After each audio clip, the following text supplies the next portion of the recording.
मैंने 4:30 बजे काम ख़त्म किया। 15 मिनट में सब कुछ समेटा और 4:45 बजे बैंक से बाहर निकला।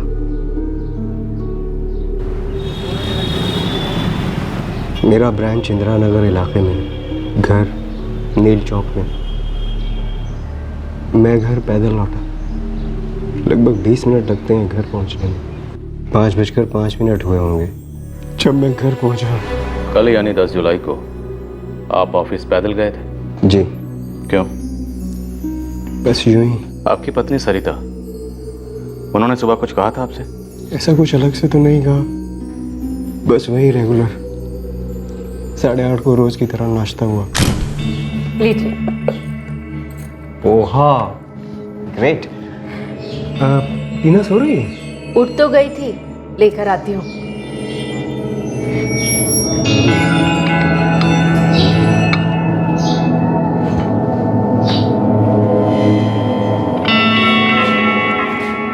गुड मॉर्निंग टीना बेटू, हाउ आर यू? फाइन पापा। देखिए आपकी मम्मा ने पोहा बनाया, आपका भी फेवरेट है ना ये तो। अब जब तक टीना अपना नाश्ता और दूध नहीं खत्म कर लेती, तब तक आप भी ऑफिस नहीं जाएंगे। प्लीज टीना बेटू ऐसा मत करो। जल्दी से अपना ब्रेकफास्ट खत्म कर लो, नहीं तो पापा को सजा मिलेगी। रोज जैसा दिन था, लेकिन रोज जैसी शाम नहीं थी। हमें फोन करके बुलाया गया और जब हम आपके घर पहुंचे तो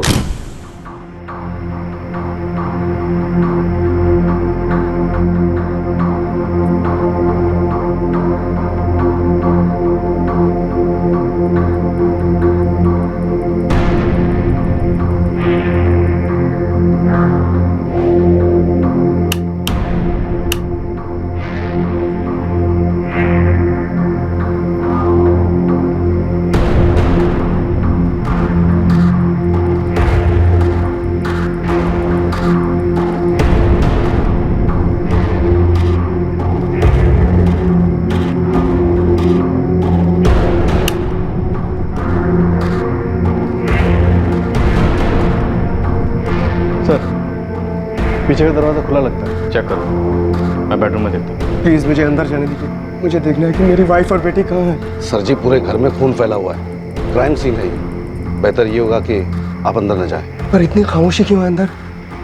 उनकी आवाजें सुनाई क्यों नहीं दे रही?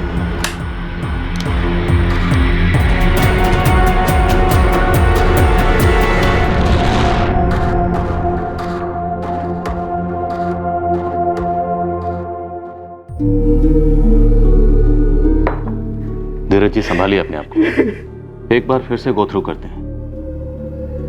शाम तकरीबन 6:15 बजे आपके पड़ोसी ने हमें फोन किया। उससे पहले क्या हुआ? वही जो मैंने आपको बताया सर। 5:05 पर मैं घर पहुंचा।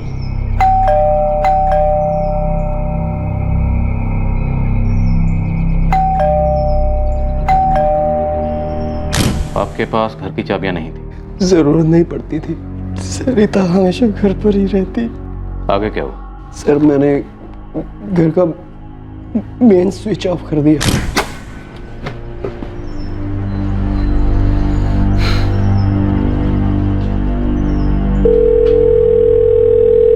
घर का मेन स्विच क्यों ऑफ किया आपने? क्योंकि सर मुझे लगा कि सरिता ने बेडरूम का एसी ऑन कर रखा होगा। तो हमारा एसी शोर बहुत करता है, मुझे लगा शायद डोरबेल सुनाई नहीं दे रही उसे। और आपकी बेटी टीना, वो भी अक्सर शाम को 6 बजे गहरी नींद में सो जाती थी? जी नहीं, वो मेंटली और फिजिकली चैलेंज थी। खुद उठकर दरवाजा नहीं खोल सकती थी। तो ये मेन स्विच ऑफ करना आपका रूटीन था? अक्सर होता था। आगे? मैंने कल भी मेन स्विच ऑफ कर दिया। सरिता को फोन लगाया उसके मोबाइल पर वो उठा नहीं रही थी। फिर मैं फिर से दरवाजे के पास गया। सरिता, सरिता! लगभग आधा घंटा हो गया था। सरिता को कोई रिस्पॉन्स ही नहीं आ रहा। फिर मैं ड्राइंग रूम की खिड़की की तरफ गया। सरिता! सरिता! सरिता! अब मुझे टेंशन होने लगी कि आखिर हुआ क्या है अंदर, क्योंकि सरिता कहीं बाहर तो जाती नहीं थी टीना को अकेला छोड़कर। सरिता!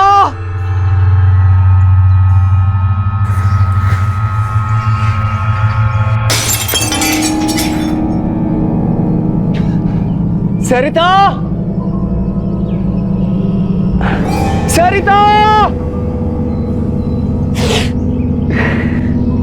सरिता!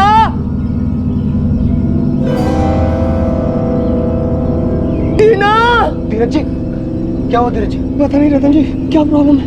पिछले 45 मिनट से कोशिश कर रहा हूँ, सरिता दरवाजा ही नहीं खोल रही है। अंदर खून है जमीन पर। खून?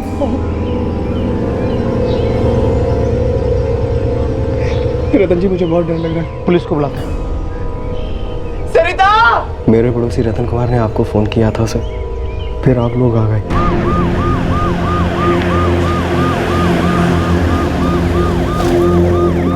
आइए सर।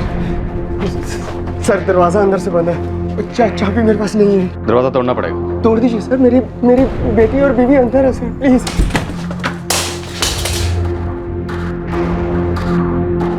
मैसे हो जा, 1 मिनट रुकिए। अंदर खून है, जाहिर सी बात है कुछ हुआ, हमें चेक करने दीजिए प्लीज। लोकेश। Ji sir. आपके पास घर की चाबियां नहीं थी? नहीं थी, मैंने बताया आपको। लेकिन आपने हमें यह नहीं बताया कि आपके घर के पीछे भी एक दरवाजा है। क्यों? हमें आपके घर के अंदर मेन दरवाजा तोड़कर दाखिल होना पड़ा। वो निकल गया दिमाग से। लेकिन पीछे का दरवाजा हमें खुला हुआ मिला। सर, पीछे का दरवाजा खुला हुआ है सर। ये सारे पैरों के निशान बाहर की तरफ जा रहे हैं।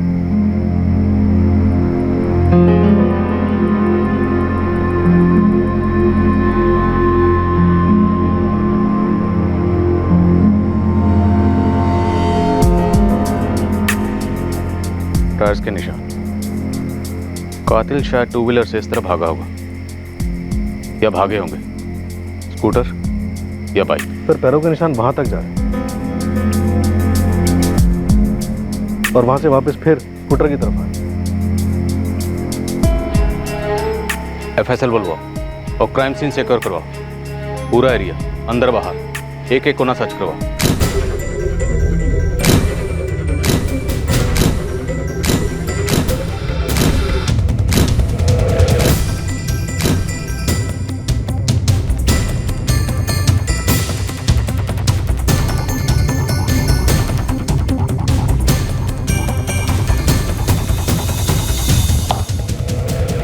ऑब्वियसली ये दरवाज़ा आप लोगों ने तोड़ा है, तो ये दरवाज़ा एविडेंस लिस्ट में नहीं होगा। करेक्ट। इस दरवाजे पे कोई भी फोर्स एंट्री के निशान नहीं है। मैंने भी सबसे पहले यही नोटिस किया।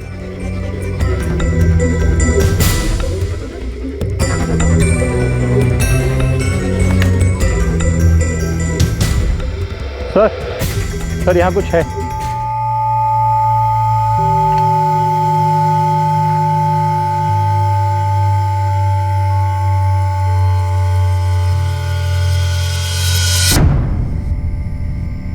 जब हम किचन स्कैन कर रहे थे, ये चीजें मिसिंग लग रही हैं। कातिल ने शायद विक्टिम सरिता आहूजा के सर पर इन्हीं से वार किया होगा। उसके बाद उसने सारे एविडेंस यहाँ डंप किए होंगे, फिर वापस वहाँ गया और 2 व्हीलर लेकर निकल गया। और यहाँ गार्डन की मिट्टी कातिल की फुटवेयर से चिपक गई होगी। हम खून से सने हुए फुटप्रिंट्स के ट्रेसेस ले लेते हैं, टेस्ट करेंगे। और मुझे लगता है कि अटैकर या अटैकर्स के पास एक थैली या एक बैग और भी रहा होगा, जिसमें चोरी का हुआ सामान उन्होंने रखा और भाग गया, या फिर भाग गए, क्योंकि बेडरूम में काफ़ी उथल पुथल है।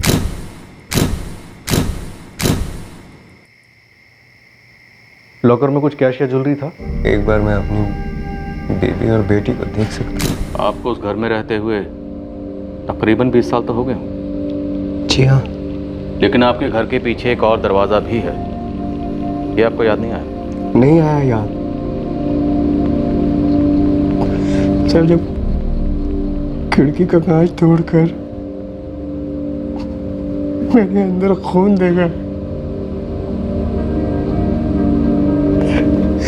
तो मेरी सोच सुन पड़ गई थी। फुटप्रिंट्स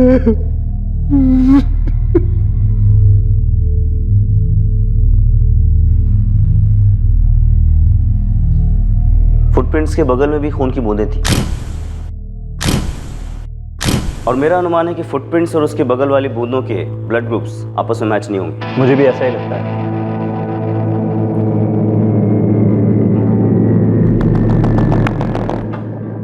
चाकू टूटा हुआ है, आधा चाकू विक्टिम सरिता के एब्डोमेन में लॉन्च और उसका ये हैंडल जो हमें उस बैग से मिला, ये दोनों आपस में मैच करते हैं। इसका मतलब ये एक ही चाकू। सर, मैंने कातिल की संभावित मूवमेंट्स और क्या क्या हुआ होगा उसका एक रफ मैप बनाया है। 30 मिनट्स में प्रेजेंट करूंगा। जल्दी करो। टीना की बॉडी हमें उसके बेड पर मिली थी। मरने से पहले टीना ने काफी स्ट्रगल किया। ये देखिए नाखून। विक्टिम ने कातिल को खरोचा है। न माँ पर हुआ न बेटी पर। माँ और बेटे की मौत के बीच में ज्यादा टाइम डिफरेंस नहीं रहा होगा। लगभग कुछ नहीं। 10 जुलाई की शाम को 3 और 4 बजे के बीच ये दोनों मर्डर्स हुए और अगर अपर लिमिट पकड़े तो 4:30। हस्बैंड धीरज आहूजा ने हमें बताया कि वो अपने घर 5:05 पर पहुंचे थे और वो बैंक से निकले थे तकरीबन 4:45 बजे।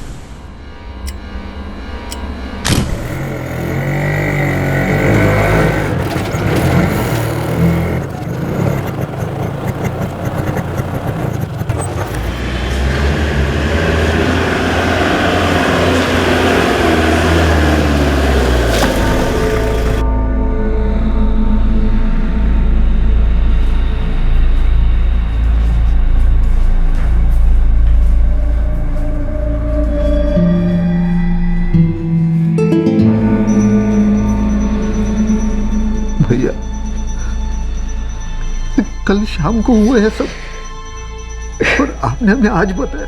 उमेश, मैं होश में नहीं था, मुझे कुछ समझ में नहीं आ रहा था। मैं घर में जीजू, जीजू मेरी कल ही तो बात हुई थी सरिता दीदी से, तब सब कुछ ठीक था। ये अचानक कैसे हो गया? पता नहीं करुणा, पता नहीं। मैं बस ऑफिस से घर लौटा और धीरज जी, आपने अभी तक बताया नहीं कि घर में से क्या क्या चोरी किया गया हो सकता है। सारी ज्वेलरी हमारी बैंक लॉकर में रहती है। घर में कैश था लगभग 25,000 रुपए। ये 25,000 कैश आपने आजकल में रखा था या पहले से यहाँ पे मौजूद था? 4 दिन पहले विथड्रॉ किया था। Sir, 1 minute. सर, इस कॉलोनी में तो सीसीटीवी नहीं है, लेकिन सामने वाली बिल्डिंग में भी हाल ही में सीसीटीवी लगाया गया है। एक काम करो, कल यानी 10 जुलाई के सारे दिन की सीसीटीवी फुटेज मंगवा लो। इनफैक्ट कुछ दिन पहले की भी मंगवा लो। जी सर। शायद सर कातिल का इस घर में बराबर आना जाना रहता था। हो सकता है। घर में फोर्स एंट्री के निशान तो है नहीं। ये सामने वाला दरवाजा तो खैर हमने ही तोड़ा है, जरूर पिछले दरवाजे से आया होगा। ये मुझे चोट आई जब मैंने खिड़की से पर्दा हटाने की कोशिश की। जीजू, सरिता दीदी से कल कोई मिलने आने वाला था क्या? मुझे उसने इस बारे में कुछ नहीं बताया। नीलेश ने क्राइम सीन का रिक्रिएशन किया है और मेरा और आपका अनुमान लगभग एक जैसा ही। आंसर, क्राइम सीन पर 2 ब्लड ग्रुप सैंपल्स मिले। पहला AB पॉजिटिव और दूसरा है O positive. AB positive, O positive. Victim Sarita Ahuja का ब्लड ग्रुप AB पॉजिटिव था और उनकी बेटी टीना का A पॉजिटिव। और क्योंकि टीना का खून तो बहा ही नहीं था, इसलिए O पॉजिटिव शायद कातिल का ब्लड ग्रुप। ये फुटप्रिंट वाला ब्लड ग्रुप AB पॉजिटिव है जो कि सरिता का था, और उसके बगल में ये जो ड्रॉप्स हैं इसका ब्लड ग्रुप O पॉजिटिव है। मतलब कातिल जख्मी हुआ और ये खून की बूंदें उसके जख्मी राइट हैंड की शायद। Quite possible. वो अपने इंजर्ड राइट हैंड को अपने लेफ्ट हैंड से पकड़कर बेडरूम नंबर 2 से बेडरूम नंबर 1 की तरफ गया होगा और इस दौरान दोनों जगह लेफ्ट हैंड की उंगलियों के निशान हैं। अंगूठे की पोजीशन से पता चला कि ये फिंगरप्रिंट्स लेफ्ट हैंड की है। लॉकर चाबी से खोला गया, तोड़ा नहीं गया, कोई फोर्स नहीं। लॉकर की चाबी कबर्ड में रहती है, कपड़ों के नीचे। जो कातिल को पता थी। कातिल आपकी जान पहचान का या धीरज? मेरी जान पहचान का? या फिर शायद आपकी फैमिली की जान पहचान का? कोई जान पहचान का आदमी मेरी सरिता और टीना को क्यों मारेगा? कल ही सरिता दीदी से कह रही थी कि अगले हफ्ते मैं उन्हें मिलने आ जाऊंगी। काफी दिन हो गए थे उनसे मिली नहीं थी, और आज जब आई हूं तो दीदी टीना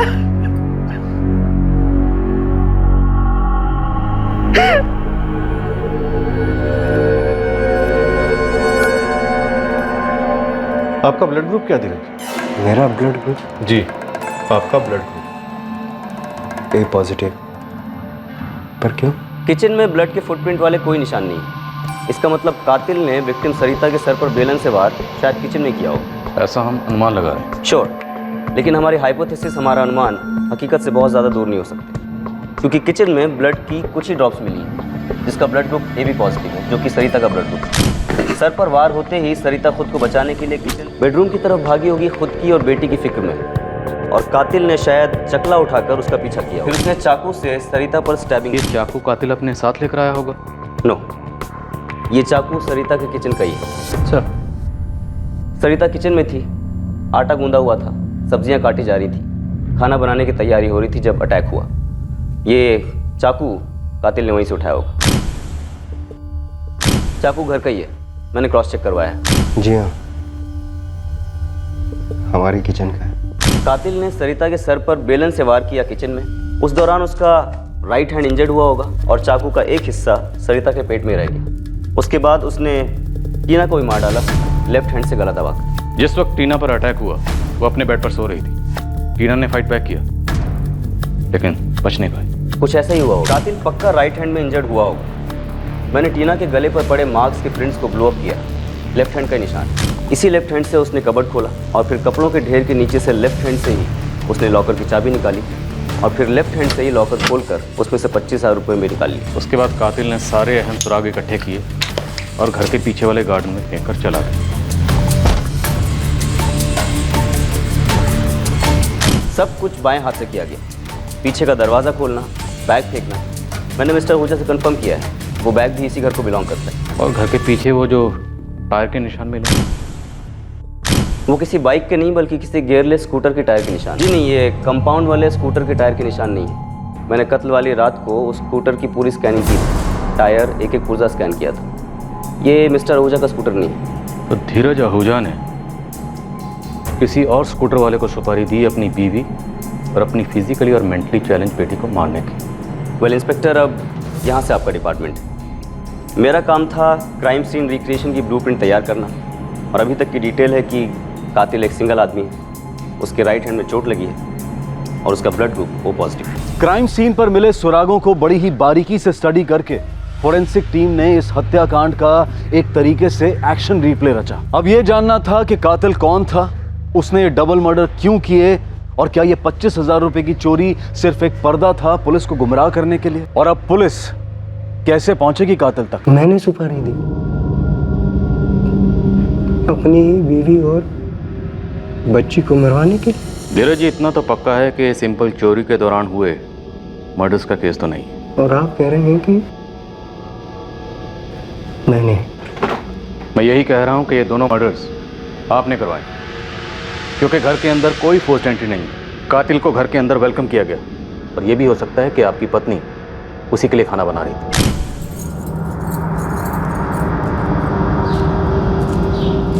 आपकी पत्नी सरिता जी ने अटैक एक्सपेक्ट ही नहीं किया था, और आपकी बेटी टीना, जो कि पहले से ही फिजिकली और मेंटली चैलेंज थी, उसने स्ट्रगल तो की लेकिन फिर भी खुद को नहीं बचा पाई। और मैंने अपनी टीना और बीवी को मरवाया, ये कहना चाह रहे हैं? बिल्कुल। किस बेसिस पे? कि मेरी बीवी खाना बना रही थी। लॉकर की चाबी की लोकेशन किलर को पता थी, क्योंकि मुझे पीछे के दरवाजे के बारे में ख्याल नहीं आया था।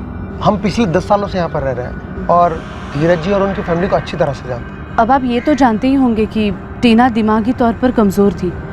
सरिता जी का लगभग सारा समय उसी को संभालने में ही जाता था। धीरज आहूजा और सरिता आहूजा के बीच संबंध कैसे थे? संबंध तो अच्छे ही थे। हाँ, वैसे कोई झगड़ा नहीं था, लेकिन क्या है ना, सरिता जी बहुत बड़े फैमिली को बिलोंग करती थी। मेरा मतलब है पैसे वाली फैमिली से, और धीरज जी हमारे जैसे वर्किंग क्लास। पर शारदा, ये तब की बात है जब उन लोगों की शादी हुई थी। शादी के इतने सालों बाद ऐसी कोई भी बात नहीं थी। पर आप सोचिए ना जरा, सरिता जी हमेशा कार में ट्रैवल करती थी और धीरज जी हमेशा स्कूटर पे दिखाई देते थे। हम सर, हमें कुछ नहीं पता। अगर कोई बात रही भी होगी तो पति पत्नी के बीच में रही होगी। पति पत्नी के बीच? ये आपके घर के सामने वाली बिल्डिंग की सीसीटीवी फुटेज है।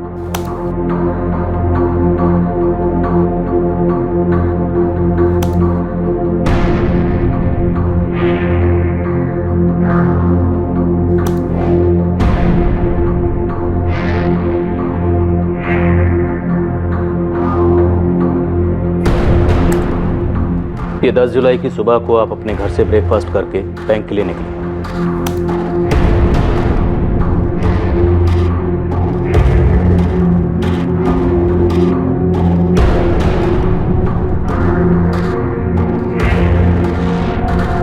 और उसी शाम 5:02 पर आप बैंक से घर लौटे, और वो भी पैदल। पर आप ये मुझे क्यों दिखा रहे हैं? क्योंकि धीरज जी कुछ तो ऐसा है जो हमें नहीं दिख रहा है। क्या नहीं दिख रहा है सर?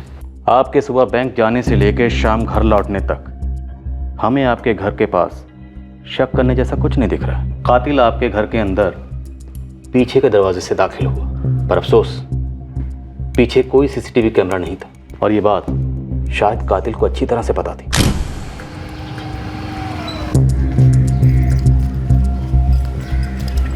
आपके घर की बैक साइड कन्वीनियंट है किसी के भी आने के लिए। कोई सीसीटीवी नहीं, कोई सिक्योरिटी गार्ड नहीं, पंप हाउस है, डेड एंड सा, और एक पतली सी गली है जो चौल से गुजरकर सीधी आपकी कॉलोनी में दाखिल होती है। जाहिर सी बात है, कुछ चुपके से आया और चुपके से चला गया, और कोई नहीं देख पाया, और यही हुआ। आप अभी भी ये साबित करना चाहते हैं कि मैंने किसी को बैक साइड से अपने घर भेजा सरिता और टीना का मर्डर करने? हम पिछले 3 दिन की नहीं बल्कि 1.5 हफ्ते की सीसीटीवी फुटेज खंगाल चुके। तो हमने देखा कि आप हर रोज सुबह अपने घर से बैंक स्कूटर पर जाते हैं और स्कूटर पर ही वापस आते हैं, और आपके वापस आने का टाइम होता है तकरीबन 4 से 4:30 के बीच। लेकिन 10 जुलाई की सुबह आप अपने घर से बैंक पैदल चलकर गए और पैदल ही वापस आए, और आपके लौटने का वक्त है 5:02। आपकी रोजाना की टाइमिंग से लेट, अच्छा खासा लेट, आधा घंटा। आप भी सर्विस ही करते हो? कभी बैकलॉग नहीं होता? कोई अर्जेंट काम, फाइलिंग रेडी करना, भेजना? वाकिफ होंगे ये सबसे? बहुत अच्छी तरह से वाकिफ है, इसलिए हमने आपके बैंक के स्टाफ से बात की। किसी को भी आपके बैंक में आधा घंटा ज़्यादा रुकने पर शक नहीं, क्योंकि आप बैंक के मैनेजर हैं। पर आपको शक है मेरे ओवर टाइम करने पर, मेरे पैदल घर लौटने पर, क्योंकि आपको लगता है कि मैंने जानबूझकर किया? हमें तो लग रहा है, और हमें शक है, पूरा शक है, और आप साबित कीजिए कि हमारा यह शक बेबुनियाद है। सर, इस बात पर कोई शक नहीं है कि हमारी फैमिली और जीजू की फैमिली में हमेशा से क्लास डिफरेंस रहा है। हमारी फैमिली वेल ऑफ है, जीजू की मिडिल क्लास। तो इस डिफरेंस से आपके जीजू को कोई तकलीफ होती थी? 23 साल की शादी थी सर, एडजस्ट हो गए थे। पक्का एडजस्ट हो गए थे? देखिए सर, मेरे जीजू बहुत ही सिंपल इंसान है, पर बहुत मेहनत करके उन्होंने अपने लिए एक पोजीशन बनाई है। तो आपके जीजू की ये पोजीशन सरिता जी के लिए काफी थी? दीदी ने कभी अपनी लाइफस्टाइल में कोई चेंजेस नहीं किए।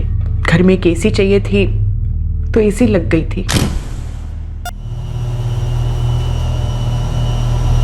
दीदी को कार की आदत थी, जीजू को नहीं थी, फिर भी उन्होंने दीदी के लिए कार खरीदी।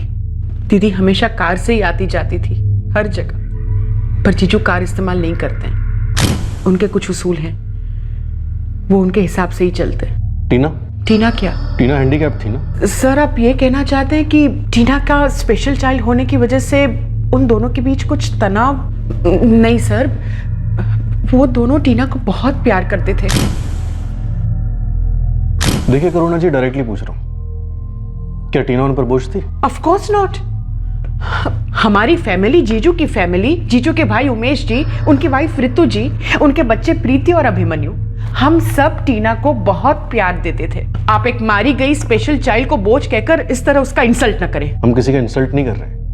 ये एक डबल मर्डर की इन्वेस्टिगेशन चल रही है, जो एक चोरी के दौरान हुए नहीं लगते। ये एक सोची समझी साजिश रची गई थी। सर, टीना हमारे जिगर का टुकड़ा थी सर। लेकिन फिर भी उसे बेरहमी से मार दिया गया। क्यों सर? क्यों? वो हमारे दिलों को, हमारे घरों को खुशियों से भर देती थी सर। आप जिस घर में रहते हैं वो किसका है? ये मेरा है। ये कैसा सवाल हुआ सर? ये जो आपका घर है वो आपका पुश्तैनी घर है? आपके पिताजी आपके लिए छोड़ गए थे?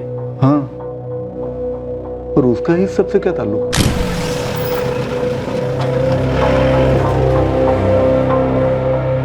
आपके बड़े भाई धीरज आहूजा, उनका भी इस घर में कोई हक है? सर वो मेरे बड़े भैया हैं। जाहिर है मुझसे ज्यादा हक उनका है इस घर पे, लेकिन उन्होंने कभी जताया नहीं सर। उन्होंने मुझे कभी जाने के लिए नहीं कहा, बल्कि खुद चले गए। और इस दरियादिली की कोई खास वजह? वो घर छोटा है। सरिता भाभी बहुत बड़े घर से बिलोंग करती थी। वो इस घर में कंफर्टेबल महसूस नहीं करती थी, इसलिए भैया ने अपने लिए दूसरा घर ले लिया। उनकी उतनी हैसियत भी है, काफी पढ़े लिखे हैं। बैंकिंग के एग्जाम फर्स्ट अटेम्प्ट में पास कर ली थी, बाद में फिर बहुत तरक्की की। पर आप? सर मैं भैया जितना स्मार्ट नहीं हूँ, ज्यादा पढ़ा लिखा भी नहीं हूँ। स्टॉक मार्केट में दलाली करके थोड़ा बहुत कमा लेता हूँ। पर सर इस सब का इस हादसे से क्या ताल्लुक है? शायद नहीं, या शायद है। लेकिन सर मैं इतना यकीन के साथ कह सकता हूं कि मेरे धीरज भैया सरिता भाभी और टीना का कत्ल कभी नहीं कर सकते। टीना उन पर कभी बोझ नहीं थी, वो हम में से किसी पर भी बोझ नहीं थी। तो फिर टीना का कत्ल क्यों हुआ अमीर जी? वो मैं कैसे बता सकता हूँ? आप इतना तो बता सकते हैं कि आपका बेटा अभिमन्यु इस वक्त कहाँ है? अभिमन्यु? उसे बीच में क्यों ला रहे हैं? क्योंकि वो आप लोगों के बीच में नहीं था। आपकी भाभी का कत्ल हुआ, आपकी भतीजी का कत्ल हुआ। वो ना तो धीरज जी के घर आया और ना ही उनके फ्यूनरल में शामिल हुआ। अभिमन्यु ने कुछ नहीं किया है? तो उससे करवाया गया। क्या? उमेश जी, क्या आपने अपने बेटे अभिमन्यु से अपनी भाभी सरिता और अपनी भतीजी टीना, इन दोनों का कत्ल करवाया?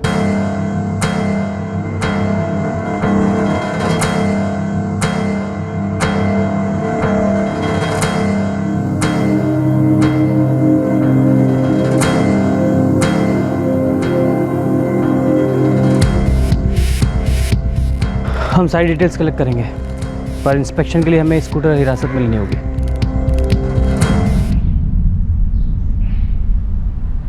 जितना छुपाओगी उतना और फंसोगी। मुझे कुछ नहीं मालूम। तुम्हारे स्कूटर पर खून के धब्बे हैं।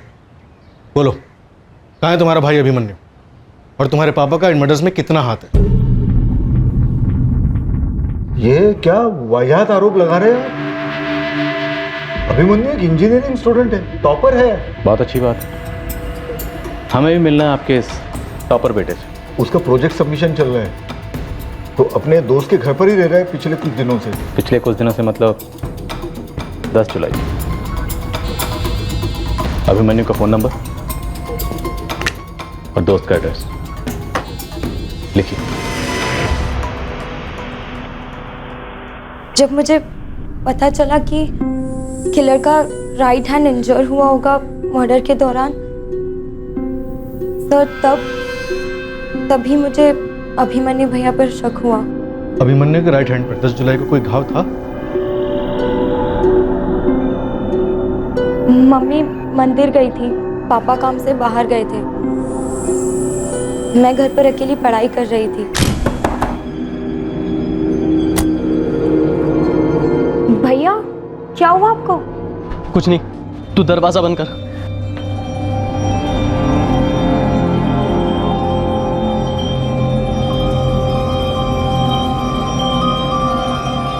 आपके शर्ट पर खून क्यों है?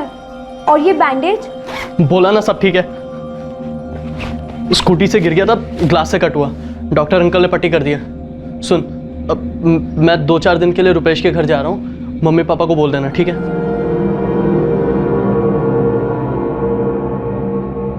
वो पास की लॉन्ड्री में भी स्कूटर पर जाते, स्कूटर के बिना कहीं नहीं जाते। लेकिन सर उस दिन वो स्कूटर घर पर ही छोड़ गए थे। बाद में मम्मी ने मुझे उन्हें फ़ोन करने को भी कहा था जब ताईजी और टीना के मर्डर्स की खबर आई, लेकिन भैया ने मुझसे कहा कि वो बिज़ी है और बाद में फ़ोन करेंगे। लेकिन सर वो एक बार भी नहीं आए। तभी मुझे और अजीब लगा। गुड, देर से आए पर दुरुस्त है। अच्छा कि तुमने ये सब कुछ अभी बता दिया। प्रीति, अभिमन्यु ने? मुझे नहीं मालूम मम्मी, भैया ने मुझे डायरेक्टली कुछ नहीं बताया। त्रिपाठी, मैं रुपेश के घर जा रहा हूँ और उमेश ओझा को वहीं पुलिस स्टेशन रुकने के लिए कहना। पता करते हैं उसकी एक्चुअल इन्वॉल्वमेंट क्या है। सर, क्या हुआ? मेरा बेटा मिला? मिल जाएगा, और इस केस की सच्चाई भी बहुत जल्दी मिल जाएगी उमेश जी। सच्चाई छुपाई नहीं छुपती कभी।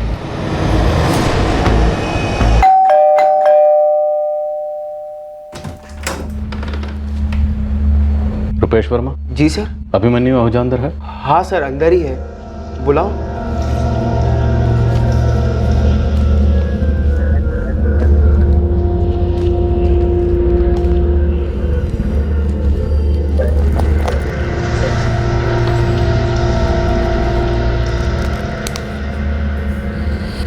ये सारा मटेरियल फोरेंसिक जाएगा, सब कुछ स्कैन होगा। एनालिसिस रिपोर्ट मुझे जल्दी चाहिए। जी सर।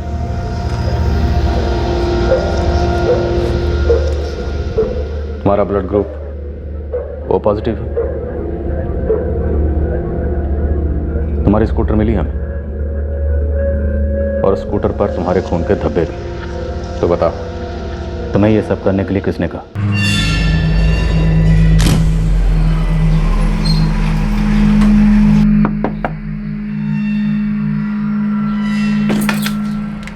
प्रणाम ताई जी। अरे अभी आ बेटा, आ अंदर। ये ले बेटा। आप ताया जी अंदर हैं? नहीं बेटा, आज ताई जी लेट है, ओवर टाइम चल रहा है। कभी आएंगे? कुछ बोल नहीं सकती। तुम सीधा कॉलेज से आ रहे हो? जी। आप ताई जी, एक बात करनी थी। पहले कुछ खा लो, खाना बना दो। ओके ताई जी, नेक्स्ट वीक मेरे कॉलेज का सबमिशन है, एक प्रोजेक्ट है, मटेरियल्स लेने हैं। आप मुझे 2500 रुपये लगेंगे, हेल्प कर देंगे प्लीज़? तभी तो मैं सोचूं अभी तक मुद्दे पर क्यों नहीं आ रहे थे। ताया जी मुझे पैसे के लिए कभी मना नहीं करते थे। फीस के लिए, प्रोजेक्ट्स के लिए पापा के पास कभी इतने पैसे होते ही नहीं थे, और प्रोजेक्ट्स में एक्सपेंसेस बहुत हो जाते हैं। पर उस दिन ताया जी घर पर नहीं थे, और ताई तो ये जो तुम हेल्प हेल्प कह करके हर दूसरे दिन अपने ताई जी से जो पैसे ले जाते हो ना, उसका असली नाम है भीख। सिर्फ पढ़ाई के लिए पैसे मांगता हूँ ताया जी से, पापा के पास कभी इतने होते ही नहीं। और यहाँ तो पैसों का पेड़ लगा है। नहीं, कभी तुम आते हो, कभी खुद तुम्हारे पापा आते हैं। अगर इंजीनियरिंग करने की हैसियत ही नहीं थी तो एडमिशन ही क्यों ली? मेरिट स्टूडेंट हूँ ताई, स्कॉलरशिप भी मिलती है, बस पूरी नहीं पड़ती। मतलब तुम हर बार ऐसे ही आकर के पैसे मांगोगे। तुम्हारी ग्रेजुएशन होगी, फिर तुम्हारी बहन प्रीति कॉलेज जाएगी, वो पैसे मांगेगी। कभी तुम लोगों को ख्याल नहीं आता कि ताया जी की अपनी फैमिली भी है, टीना की इतनी बड़ी रिस्पॉन्सिबिलिटी है, घर के खर्चे हैं। पर नहीं, तुम लोगों का तो भीख मांगना रुकता ही नहीं। चुपती है ना बातें बेटा, जानती हूँ, लेकिन बिना कहे मेरे दिल की भी चुभन कम नहीं होती। मैं चलता हूँ ताई। ना बैठ, मैं रोटी बना देती हूँ। इतनी बुरी भी नहीं है तेरी ताई जी जितना तू समझता है।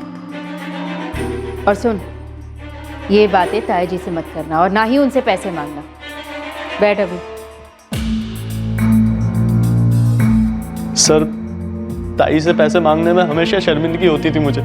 ताई आसपास होती तो उन्हें ये अच्छा नहीं लगता था, ये भी मुझे पता था।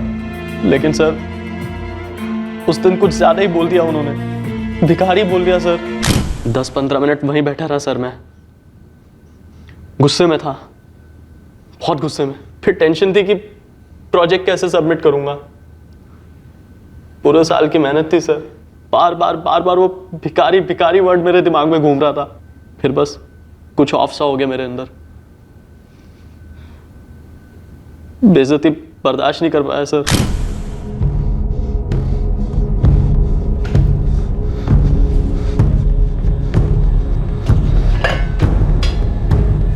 ताया जी जब भी कैश देते लॉकर से देते थे। मुझे मालूम था चाबी कहाँ रखते थे। फिर तुमने वो सारा सामान घर के पीछे वाले गार्डन में फेंका और वहाँ से भाग गए। तुम जानबूझकर पीछे के दरवाजे से आए और सामने वाला दरवाज़ा अवॉइड किया, क्योंकि तुम जानते थे कि सामने वाली बिल्डिंग में सीसीटीवी लगा हुआ है। नो सर, मुझे नहीं पता था वहाँ सीसीटीवी है।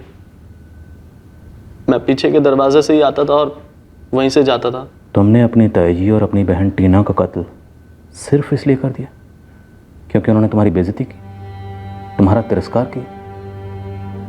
ये सब करने के लिए तुम्हें किसी और ने उकसाया था, भड़काया था? सर, कहाँ है मेरा बेटा? कुछ कहा उसने? जी हाँ, उसने अपना जुर्म कबूल कर लिया। ये दोनों कत्ल उसी ने किया। क्यों? उसका कहना है कि उसे प्रोजेक्ट के लिए पैसे चाहिए थे। पापा वो कुछ पैसे चाहिए थे प्रोजेक्ट सबमिशन के लिए। कितने चाहिए? 2500।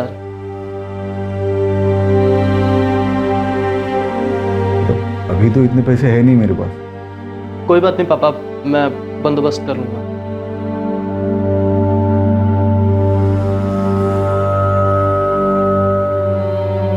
आधा घंटा मेरा वेट नहीं कर सकता। आकर देता था ना तुझे पैसे। आज तक मना किया तुझे। आई एम सॉरी ताया जी। ताई जी ने बहुत बेइज्जती कर दी थी। भिखारी बोल दिया था मुझे। उसके लिए तुमने उसे टीना को मार डाला। अब मैं क्या करूं? तुम क्या करोगे? उमेश क्या करेगा? तेरी माँ, प्रीति, सब लोग हम क्या करेंगे?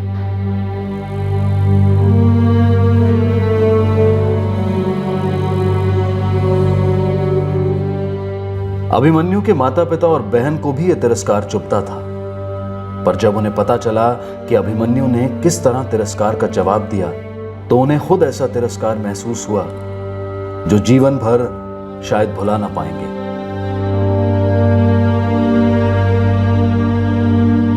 धीरज आहूजा पूरी तरह से टूट गए हैं। उनका सारा परिवार, उनकी सारी दुनिया खत्म हो गई है। अब उतना ही दर्दनाक मुकदमा होगा जब वो अपनी पत्नी और अपनी बेटी को न्याय दिलवाने के लिए अपने भाई के बेटे को सजा दिलवाने की कोशिश करेंगे।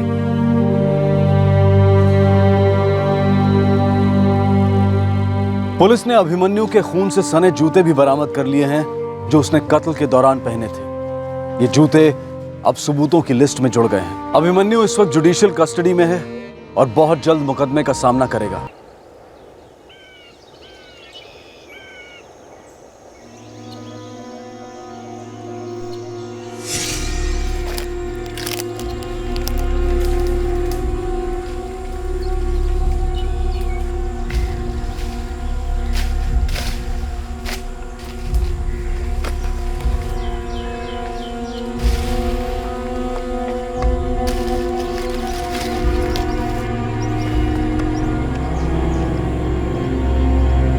झापर की तरफ बढ़ो, एक एक कोना छान मारो। साहब, कुछ पता चला साहब? अभी नहीं गोपी, पता चलेगा तो मैसेज आ जाएगा अंदर से। साहब, सब कुछ तो बताइए। अभी बताया ना गोपी को, अब तुझे अलग से बताना पड़ेगा नवीन। पता चलेगा तो दोनों को पता चल जाएगा। सुबह से लगे हुए हैं, जंगल भी छोटा नहीं है, ऊपर से जंगली जानवर भी कम नहीं है।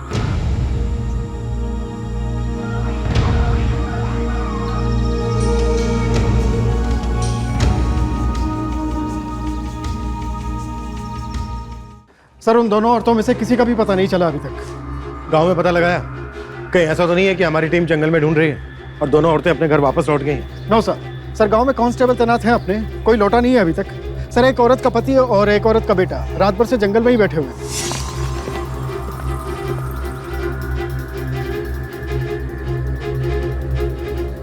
सैनी मैं भी निकल रहा हूँ जंगल के लिए, लगता है हमें अपनी सर्च को और फैलाना होगा। सर एक औरत का पति है और एक औरत का बेटा है जंगल के बाहर, और दोनों को ही नहीं पता कि दोनों औरतें जंगल के किस हिस्से में लकड़ियां चुनने जाती थी। जंगली जानवर तो सारे जंगल में फैले हैं सैनी, और ये दोनों औरतें पूरी रात जंगल में रही।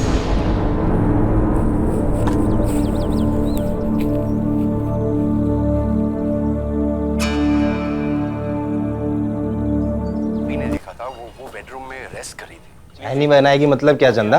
क्योंकि आज उस चुड़ैल मालती की बारी है, खाना पीना झाड़ू पोछा सब वही करेगी आज। हाँ तो मालती है कहाँ? अब कम उसकी नौकरानी है जो ये पता रखे कि मेम साहब कहाँ गई है, किसके साथ गई है, क्या कर रही है। मालती लौटी नहीं जंगल से? कहा पूछो उस ललन से कि कहीं लकड़ियाँ बेचते बेचते उस चुड़ैल का दिल तो नहीं आ गया उस पे। ललन भाई मालती आई थी? मालती तो अभी तक नहीं आई गोपी। लेकिन ललन भाई आपको लकड़ी बेच बाच कर हर रोज 5 बजे तक लौट आती है मालती। वही मैं भी सोचूं, 7 बज गया अभी तक आई नहीं। ऐसा क्या खजाना मिलेगा उसको जंगल में? ललन भाई माँ आई थी क्या लकड़ी बेचने? नहीं नवीन, राधा जी तो अब तक नहीं आई। दोपहर की निकली है, आपके यहाँ नहीं आई, घर नहीं लौटी, तो गई कहाँ मेरी माँ?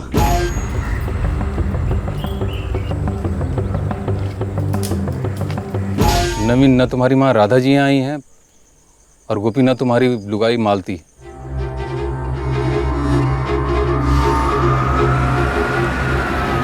सर हमें लगता है कोई जंगली जानवर घसीट के ले गया दोनों को, और ये गोपी और रवि पूरी रात जंगल में ढूंढते रहे कुछ गांव वालों के साथ। मालती! माँ! माँ! मालती! मालती! माँ! ओ राधा मौसी! मालती! मालती! मालती! माँ! राधा मौसी! मालती!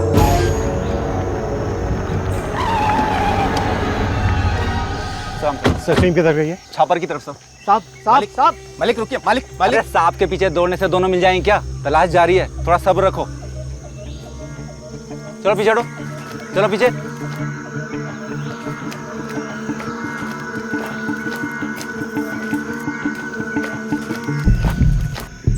सर नांगदेव इलाके को पूरा कवर कर लिया, कुछ नहीं मिला। अब छापर की साइड देख रहे हैं। गोपी और नवीन का कहना है कि मालती और राधा शायद छापर इलाके में लकड़ियां चुनने जाती थी। घर वाले और गांव वालों का कहना है कि ये दोनों औरतें कल दोपहर को लगभग 3 बजे आई थी और उसके बाद से घर वापस नहीं लौटी हैं। सर सर लात मिली वहाँ पे।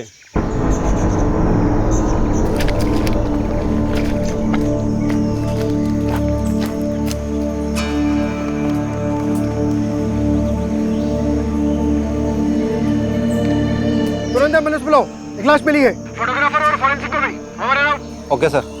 पूर्वी एम्बुलेंस बुलाओ, मैं फोरेंसिक और फोटोग्राफर को बुलाता हूँ। साहब क्या बात हो रही है साहब? साहब कुछ तो बता दो साहब। बताइए ना साहब। एक लाश मिली है, अभी बाहर लेकर आएंगे तब देख लेना। वार शायद इससे किया होगा सर। सुसाइड दिखाने की नाकाम कोशिश की गई है।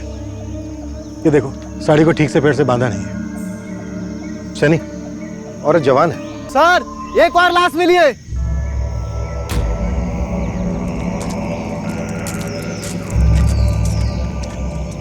ये देखिए सर लाश। लगता है गला घोटा गया। दोनों साथ ही जंगल आया करती थी और साथ ही मारी गई। सैनी ये किसी जंगली जानवर का अटैक नहीं, बल्कि किसी इंसान का अटैक, जो किसी जंगली जानवर से भी बदतर है।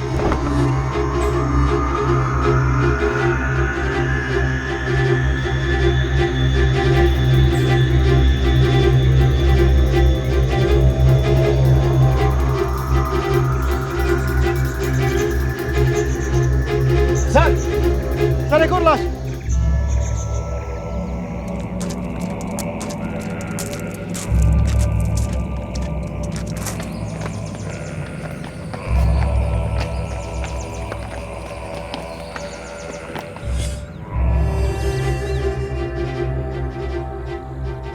आप लोगों में से कोई जानता है कौन है ये आदमी?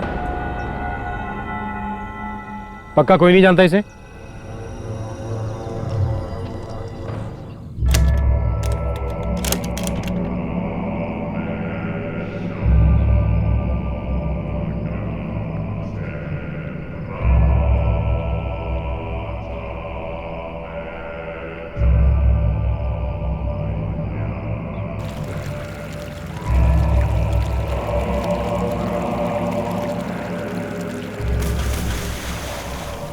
सर तीनों लाशों के आसपास से किसी का भी मोबाइल नहीं मिला।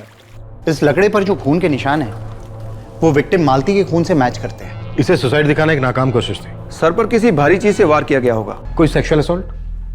हाँ, अटेम्प्ट टू रेप कह सकते हैं। विक्टिम लड़ी, ये भी अटैकर से लड़ी।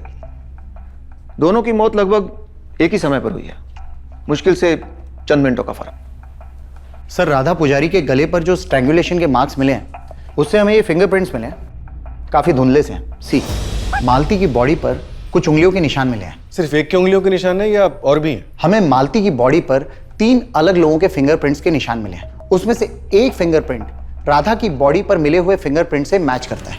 इसका मतलब ये है कि दोनों बॉडीज पर 1 सेट ऑफ फिंगरप्रिंट्स कॉमन है। ये जो 3 सेट ऑफ फिंगरप्रिंट्स हैं ये इन्हीं तीनों विक्टिम्स के हैं या फिर किसी और के हैं? नहीं, इन तीनों के अलावा 3 अलग लोगों के फिंगरप्रिंट्स हैं। और सर मालती की बॉडी पर जो फिंगरप्रिंट्स मिले हैं वो धुंधला से गए हैं। शायद काफी झड़प हुई होगी, मालती काफी लड़ी होगी। एक पीछे से सिर में, एक सामने से सीने में। शायद ये भाग रहा होगा जब पहली गोली इसके सिर के पिछले हिस्से पर लगी। Point blank range. तमंचे की गोलियां, 6 गोलियों वाला तमंचा, लोकल मेड। 6 गोलियों वाला तमंचा, 4 से 5 के बीच, राइट? साहब मेरी पत्नी मालती और राधा बहन सालों से एक साथ लकड़ी चुनने जाती थी। लल्लन भाई के यहाँ लकड़ी बेचकर 5 बजे तक घर लौट आती थी। कितने बजे निकलती थी तुम्हारी पत्नी घर से? 3 बजे साहब। कल भी माँ रोज की तरह 3 बजे ही निकली थी घर से। खाना वाना खा के थोड़ा सुस्ता ही, उसके बाद रोज मालती के साथ ही जंगल में जाती थी? जी साहब, माँ कहती थी दोनों जंगल के बाहर ही मिलती थी, फिर साथ में लकड़ी चुनती और लल्लन भाई के यहाँ साथ में बेचती। साहब मैं तो ठीक ठाक कमा लेता हूँ। कई अरसों से माँ का बोल रहा था कि 7 साल से लकड़ियां चुन रही हो, अब तो बंद कर दो। कहती थी मुझे मेरी कमाई पसंद है। इस आदमी को पहचानते हो? नहीं पहचानते साहब। नहीं साहब, कभी नहीं। मालती ने कभी किसी आदमी का जिक्र नहीं किया। कैसा हो सकता है ऐसे? लल्लन इसे पहचानता है और तुम नहीं।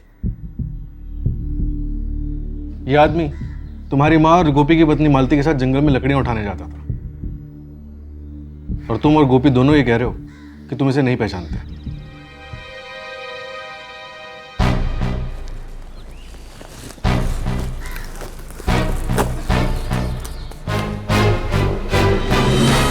चलता हूँ। ओ ललन भाई, अब तो हमारी लकड़ियों का भाव बढ़ा दो। जब सामने से हमको 4 पैसा मिलेगा तभी तो हम 2 पैसा दे पाएंगे ना।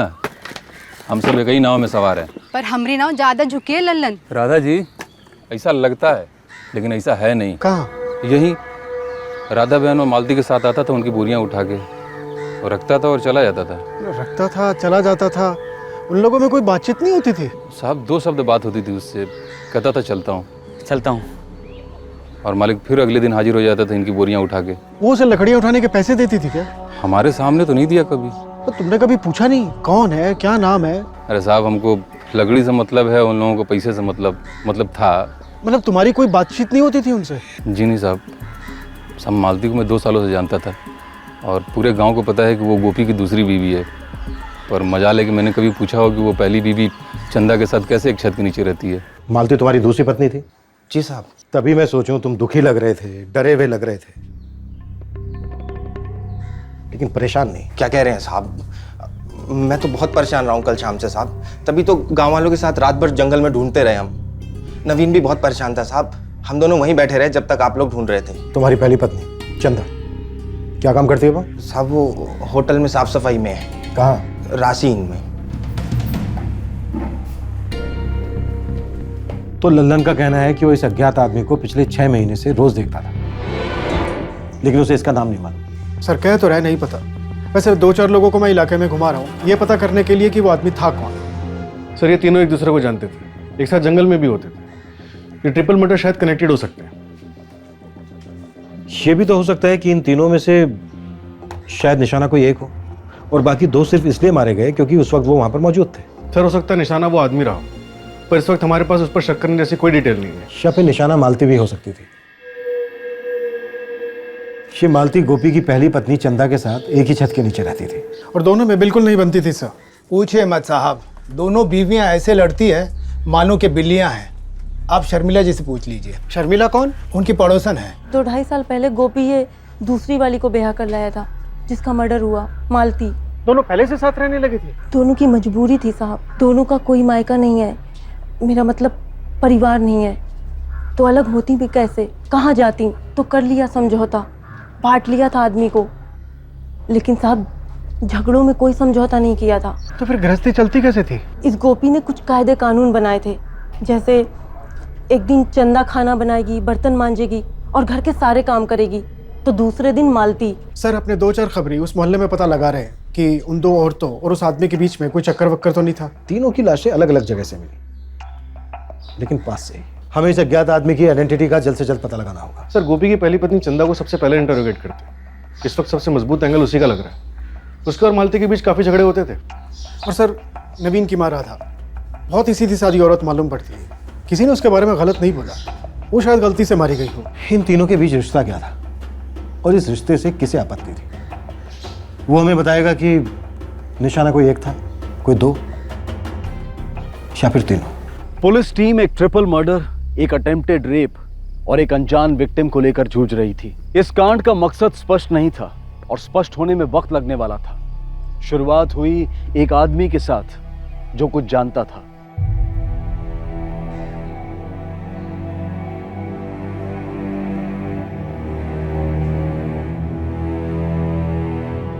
क्या जानते हो तुम ट्रिपल मर्डर केस के बारे में? हम मर्डर के बारे में कुछ नहीं जानते हैं, पर सब जो आदमी मारा गया है वो उसको हम जानते हैं। उमेश यादव, करते क्या हो तुम? साहब वो सहारनपुर हाईवे के बाईपास के पास एक होटल बन रहा है, हम वहीं पर काम करते हैं। उस आदमी की जो लाश मिली है उसकी तस्वीरें किसी मोहल्ले में दिखाई थी क्या? नो सर, सर पूछताछ ही चल रही है, वो भी ज़बानी। और सर लाश की तस्वीरें ना हमने टीवी पे दिखाई हैं और ना ही किसी अखबार में। उस लाश की तस्वीरें हमने किसी को नहीं दिखाई। फिर तुझे कैसे पता चला कि जो आदमी मारा गया है उसे तू जानता है? वो जो आदमी मारा गया है वो हमारा दोस्त ओम प्रकाश ही था। हाँ, लेकिन तुझे कैसे पता चला कि ओम प्रकाश मारा गया है? उमेश, ये उमेश, क्या हुआ रे गुड्डू? वहाँ जंगल में पुलिस को 3 लाशें मिली हैं। कौन थे वो लोग? गांव की 2 औरतें थी और एक आदमी, और जो आदमी है तुम्हारा दोस्त ओम प्रकाश लगता है। जब आप लोगों को लाशें मिली थी तब गुड्डू वहीं पर था। गुड्डू जो है वो ओम प्रकाश के गांव का ही लड़का है। वो आप लोगों से कहने के लिए डर रहा था तो उसने हमको आकर बता दिया, लेकिन हमको इतना मालूम है कि ओम प्रकाश किन्हीं 2 औरतों के लिए लकड़ियों की बोरियां उठाता था।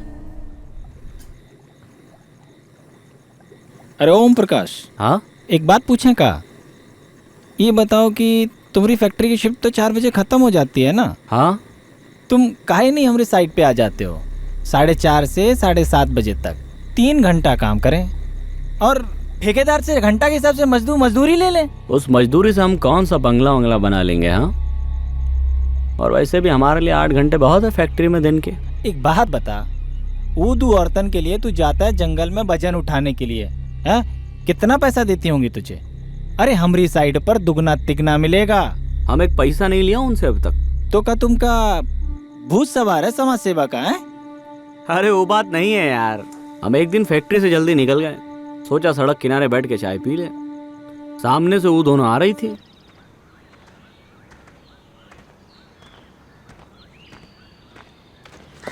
अरे क्या हुआ? अरे चोट लगी का? शायद थोड़ी मोच आई है। चलिए चलो उठो, हम पहुंचा देते हैं।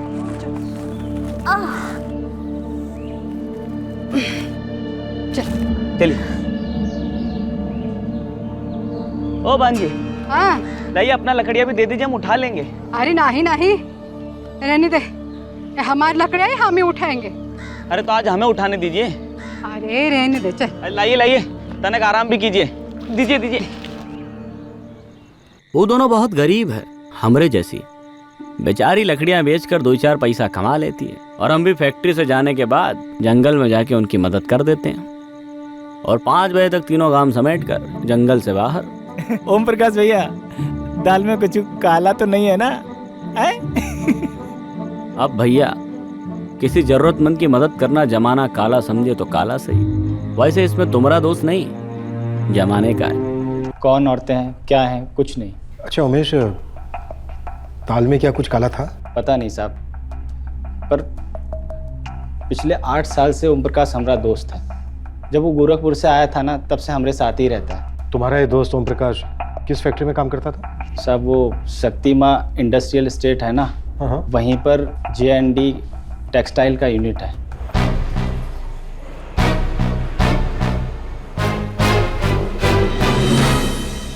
सर, J&D टेक्सटाइल्स में सभी ओम प्रकाश को संत आदमी कहते हैं। अगर ओम प्रकाश संत था तो फिर वो शैतान कौन है जिसने 3-3 लाशें बिछा दी? सर, विक्टिम राधा का बेटा नवीन और उसकी बीवी जानवी, इन दोनों की खूब ग्रिलिंग की, खबरी भी लगे हुए हैं। लेकिन अभी तक इतना ही पता चला है कि राधा एक सीधी सादी औरत थी, किसी से कोई दुश्मनी नहीं थी इसकी। इतना ख्याल रखती थी मैं माँ जी का, और पुलिस वाले हमारे पड़ोसन से पूछ रहे थे कि मैं माँ जी से झगड़ती थी। एक तो माँ के जाने का दुख, ऊपर से उल्टे सीधे सवाल। पुलिस वाले पूछा किसी से कि मैं माँ को मरवा सकता हूँ? सोचो, मैं जानता तक नहीं था उस आदमी को। कितनी बार मैंने माँ से कहा था कि लकड़ी वाला काम बंद कर दो, पर नहीं, जिद पकड़ के बैठी थी। लोग तरह तरह की बातें कर रहे हैं कि माँ जी का और मालती का उस ओम प्रकाश के साथ क्या चल रहा था। सर, जितना ओम प्रकाश ने उमेश को बताया और जितना उमेश ने हमें बताया, हमें सिर्फ उतना पता है। उसके आगे इसका राधा और मालती के साथ क्या संबंध था, यह भी क्लियर नहीं है। मालती का सर लकड़ी से फोड़ा गया, राधा का गला दबाया गया और ओम प्रकाश पर गोलियां चलाई गईं। ये इतनी भयंकर दुश्मनी, इतनी नफरत आई कहां से? सर, ये चंदा भी मालती से नफरत करती थी, स्वतंत्र थी उसकी।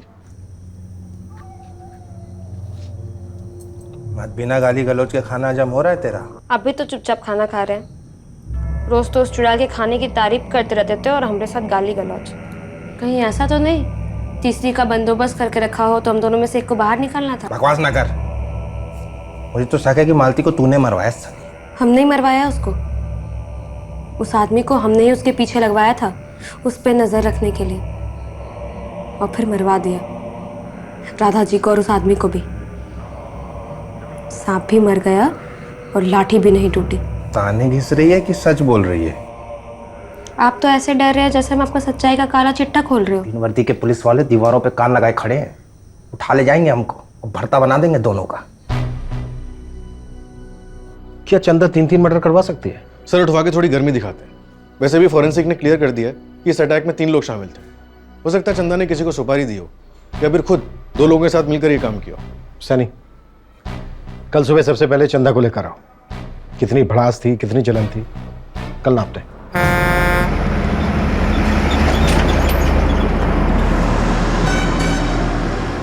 सौतन थी हमरी वो, भाग गई थी गोपी को तो उठा लाया। दुश्मन थी हमरी वो। कितनी दुश्मनी थी, किस हद तक गई? हम भगवान से रोज प्रार्थना करते थे कि वो हमारे घर से हमेशा के लिए चली जाए, लेकिन दुनिया से नहीं।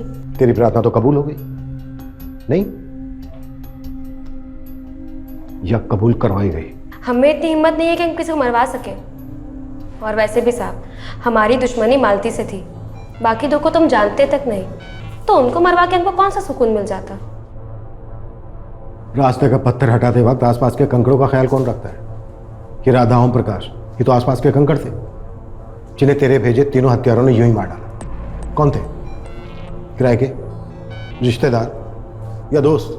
कैसी बातें करते हैं आप साहब, हम कैसे किसी को किराए पे लेकर आएंगे? लोग हमें किराए पे ले जाते हैं अपने काम के लिए। हमारा पति मजदूर है और हम होटल में साफ सफाई का काम करते हैं साहब। 2 वक्त की रोटी ठीक से कमा नहीं पाते, 3-3 गुंडों को पैसा कहाँ से देंगे? दोस्त और रिश्तेदार ये तो बिना पैसे के ही काम कर देते हैं। हाँ साहब, लेकिन दोस्ती और रिश्तेदारी इतनी गहरी होनी भी तो चाहिए ना। हम अनाथ है बचपन से, 11 साल से अपने आप को संभाल रहे हैं। और वो मालती को तो हम जुबान से काटते थे साहब, मारने वारने का कभी नहीं सोचा उसको। ये चंदा काफी ढीठ है। इसके और गोपी के फोन रिकॉर्ड्स में कुछ नहीं दिखा रहा है सर। तीनों विक्टिम्स के फोन रिकॉर्ड्स? कुछ नहीं सर, बस एक ही बात कॉमन है। क्या? इन दोनों की last cell phone location Saharanpur highway के पास है, यहाँ से 40 किलोमीटर दूर।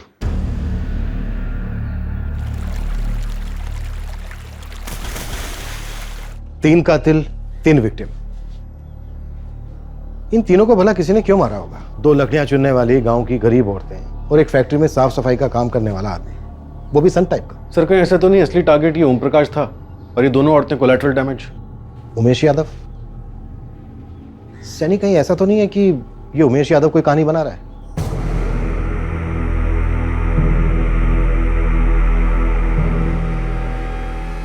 उमेश की कड़ी क्वेश्चनिंग और क्रॉस क्वेश्चनिंग की गई, उसकी सारी डिटेल्स खोद निकाली गई, लेकिन उसके खिलाफ शक करने जैसा कुछ भी सामने नहीं आया। तो फिर इस हत्याकांड का मकसद क्या था?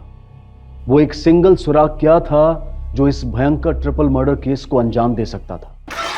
सर, शक्तिमान इंडस्ट्रियल एस्टेट में कम से कम 100 लोगों से पूछताछ की, सुपारी लेने वालों से भी पूछा, लेकिन कुछ हाथ नहीं लगा। सैनिक, कब तक हम ये सिर्फ पूछताछ ही करते रहेंगे? मुझे लगता है कॉन्ट्रैक्ट किलिंग का केस है। सर, तमंचा आसपास के एरिया में कौन यूज करता है आप देख सकते हैं। और वैसे भी हमारी डिस्ट्रिक्ट में 500,000 रुपए में तमंचा चलाने वालों की कमी नहीं है। ओम प्रकाश को 6 गोलियों वाले तमंचे से मारा गया। जी सर, तमंचे से, कट्टे से नहीं।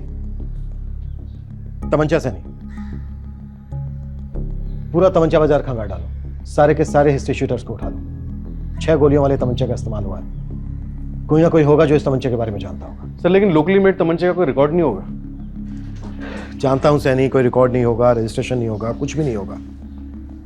फिर भी पूछ पूछ कर, सूंघ सूंघ कर किसी भी हालत में हमें इस तमंचे तक पहुंचना है। दूसरा कोई रास्ता नहीं है हमारे पास।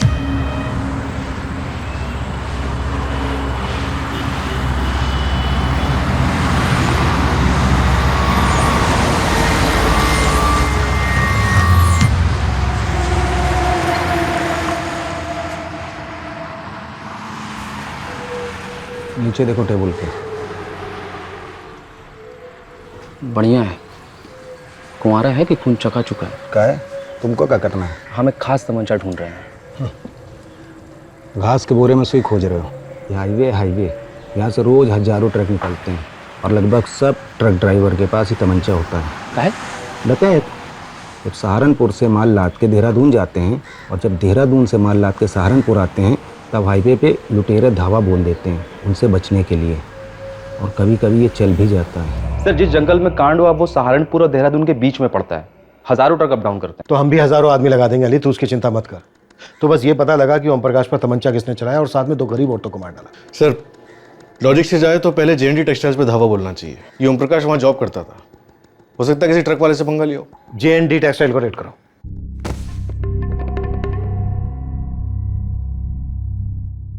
शक पहले तीनों विक्टिम्स के करीबी लोगों पर था, फिर इन्वेस्टिगेशन का फोकस शिफ्ट हुआ व्यक्तिगत दुश्मनी पर, और आखिरकार किसी अज्ञात हमले का एंगल भी इन्वेस्टिगेट किया गया। अब सारी तहकीकात एक तमंचे पर टिकी थी। किसने यह तमंचा फायर किया था और वो कौन 3 लोग थे जिन्होंने ये 3 कत्ल किए थे और क्यों?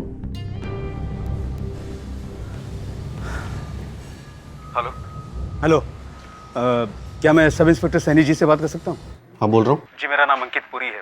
मैं शक्तिमान इंडस्ट्रियल एस्टेट से बोल रहा हूँ। जी बोलिए। देखिए सर, मैं यहाँ शरद पाइप यूनिट में वेयर हाउस मैनेजर हूँ। आपके इन्फॉर्मर ने मुझसे कांटेक्ट किया था। कहिए, क्या कहना है आपको? वो आपके इन्फॉर्मर ने कहा कि हमारे ट्रक ड्राइवर में से जिन के पास में गन है, तमंचा है। आपको पता है कि इनके पास है?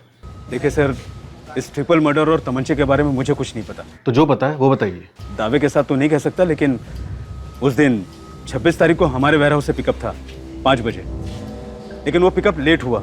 5 की जगह 6:30 बजे निकला और ट्रक सहारनपुर से आई थी।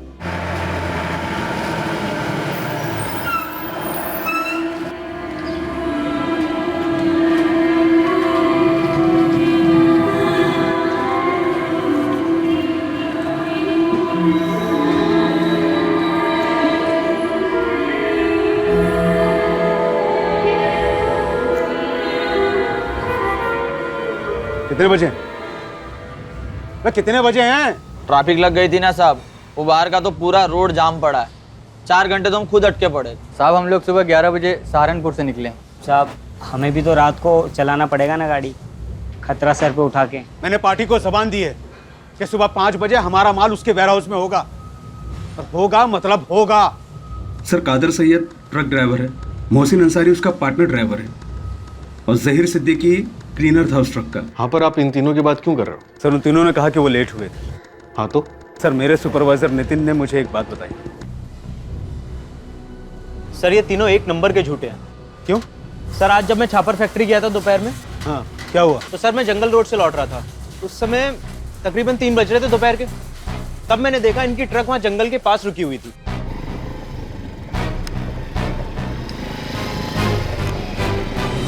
मुझे इन सभी ट्रकों के नंबर याद हो गए, तो ये ट्रक देखकर मैंने फौरन पहचान लिया। फिर मैंने सोचा छापर रोड पर ट्रक थी जंगल के पास, और वहां से ज्यादा 45 मिनट लगने चाहिए थे। उस समय 3 बज रहे थे, तो 4 बजे तक यहाँ आ जाना चाहिए था। 6:30 बजे तक क्या कर रहे थे? इनके बॉस गिरीश से शिकायत करनी पड़ेगी इनकी। सर, मेरा नाम मत लीजिएगा, पर ये तीनों इस वक्त भी पिए हुए हैं। वो आ रही है जबरदस्त। ये तीनों कादर, मोहसिन और जहीर अभी भी तुम्हारा माल ट्रांसपोर्ट करते हैं? नो सर, उनके बॉस गिरीश ने दूसरे ड्राइवर भेज रखे हैं। क्यों, आपने शिकायत की थी क्या? नहीं सर, मैंने शिकायत तो की नहीं, लेकिन 26 तारीख की डिलीवरी के बाद दोबारा वो लोग यहाँ माल उठाने के लिए नहीं है। अच्छा किया जो आपने इन्फॉर्मेशन दी। मुझे इन तीनों के नंबर्स और इनके बॉस गिरीश का नंबर तुरंत चाहिए। फोरेंसिक रिपोर्ट के हिसाब से 3 आदमी थे और इस वक्त हमारे पास ये 3 संदिग्ध हैं, कादर सैयद, मोहसिन अंसारी और जहीर सिद्दीकी। सर्कमस्टेंशियल एविडेंस तगड़े बन रहे हैं सर। जंगल के पास ट्रक, शराब का नशा, झूठ बोलना और लेट होना। फ़ोन नहीं करते, डायरेक्ट उठा लेते हैं। सैनी तुम एक काम करो, ट्रांसपोर्ट कंपनी के मालिक गिरीश को फ़ोन लगाओ और उससे कहो कि तीनों को वहीं बुला ले।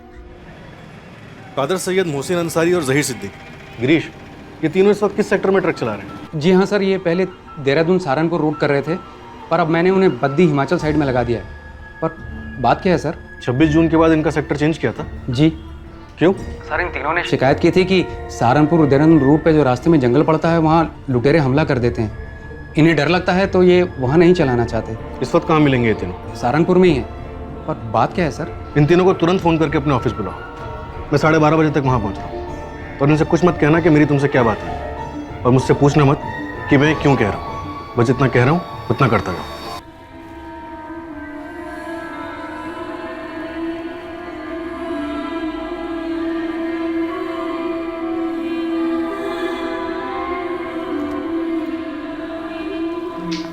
डिलीवरी कहाँ करनी है गिरीश भाई? बताता हूँ। PSI सैनी। गिरीश भाई, ये क्या हो रहा है गिरीश भाई? दरअसल जो कांड होना था वो हो चुका है। कैसा कांड साहब? 26 जून को शाम 3-4 बजे के आसपास छापर गांव के पास वाले जंगल में तुम लोग क्या कर रहे थे?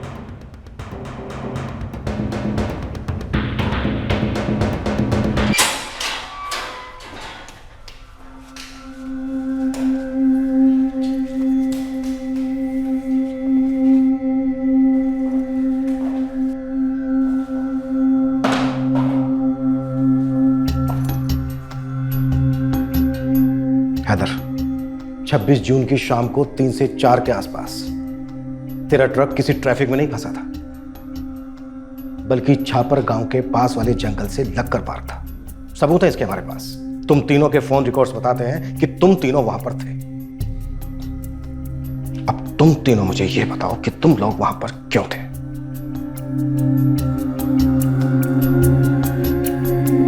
इन तीनों की किसी ने तस्वीरें दी थी तुम्हें और बताया था कि ये तीनों उस वक्त वहां पर मिलेंगे, खत्म कर दो?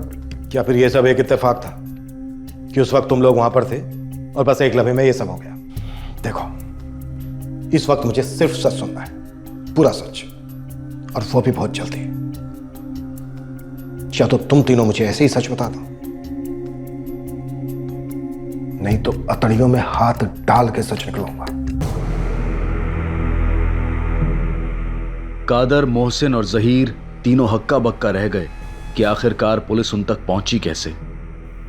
इन तीनों ने कभी नहीं सोचा था कि ऐसा हो सकेगा किसी दिन। ठीक उसी तरह जैसे इन तीनों ने सोचा नहीं था कि 26 जून की उस शाम को जंगल में क्या होने जा रहा था।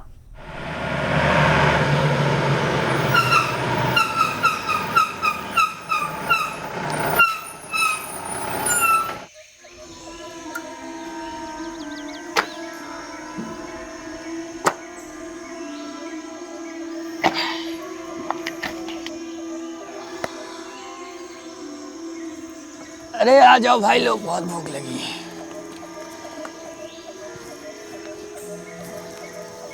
हो जाए 2-2 घूंट। अरे हो जाए, इसमें पूछने वाली क्या बात है?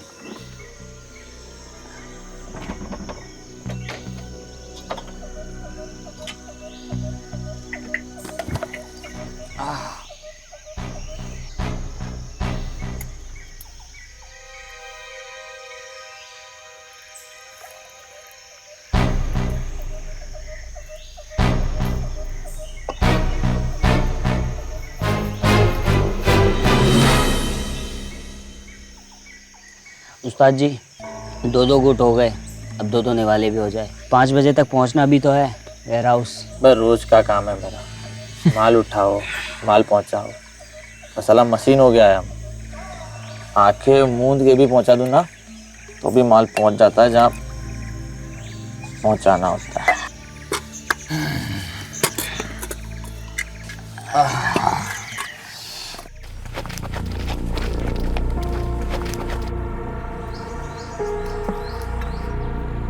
राधा बहन, मालती बहन, हम पहुंच गए। अरे हाँ हाँ बैठो भी, अब तक हमारी लकड़ी इकट्ठा नहीं हुई है। ठीक है, बैठे वहां पे।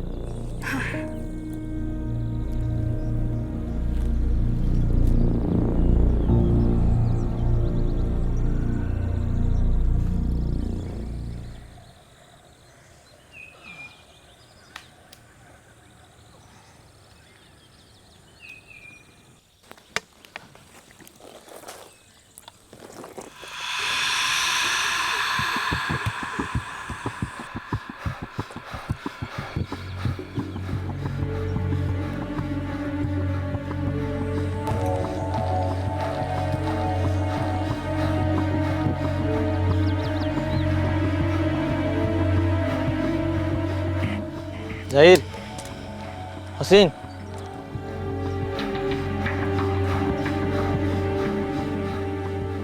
देख जंगल में मंगल हो जाए तो घूट।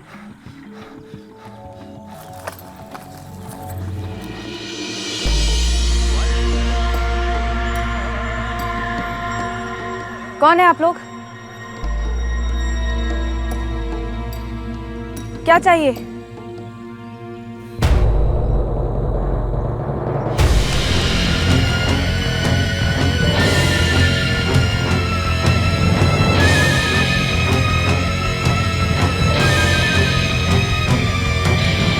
तुम लोगों ने एक औरत का रेप करना चाहा, नहीं हुआ तो उसे मार डाला। एक दूसरी औरत ने तुम्हें देख लिया तो तुमने उसे भी मार डाला।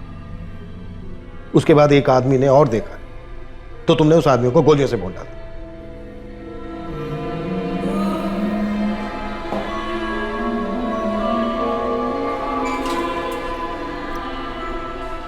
कादर, मोहसिन और जहीर, इन तीनों की मालती से कोई जान पहचान नहीं थी।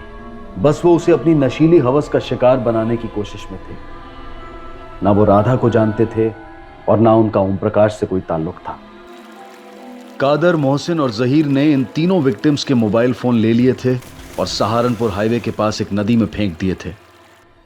मालती और राधा के घर वाले और ओम प्रकाश का दोस्त उमेश, इन तीनों में से किसी के पास शब्द नहीं थे अपने शौक और शोक को बयां करने के लिए। जब उन्हें पता चला कि दरअसल तीनों के तीनों मौत के घाट सिर्फ इसलिए उतारे गए क्योंकि वो कातिलों की विकृति के गवाह बन गए थे। अदालत में दलील जरूर होगी कि तीनों आरोपी बेहद गरीब परिवार से आते हैं और उन परिवारों की जीविका के लिए कमाई का एकमात्र जरिया भी हैं। यह भी आर्ग्यू किया जाएगा कि ये तीनों फर्स्ट टाइम क्रिमिनल्स हैं, लेकिन ये ट्रिपल मर्डर इन तीनों कातिलों की जड़ता का उदाहरण है। इन तीनों ने वो जुर्म किया है जो दुनिया का सबसे संगीन जुर्म है, हत्या। तीनों आरोपियों को आईपीसी की धारा 302 के तहत हत्या के लिए और धारा 201 के तहत सबूत मिटाने के लिए गिरफ्तार किया गया है। इन पर गैर कानूनी हथियार रखने के और बलात्कार करने की कोशिश के चार्जेस भी लागू हुए हैं। तीनों फिलहाल जुडिशियल कस्टडी में हैं। कल रात सीआईडी के एपिसोड के बाद आपसे फिर मुलाकात होगी एक और चौंका देने वाले केस के साथ। तब तक सुरक्षित रहें, सतर्क रहकर एक अच्छे नागरिक का फर्ज अदा करें और देखते रहें क्राइम पेट्रोल सतर्क। सबक एक को सीख हम सबको। जय हिंद। इस तरह के और भी एपिसोड देखने के लिए हमारे चैनल को सब्सक्राइब करें और बेल आइकन दबाना ना भूलें।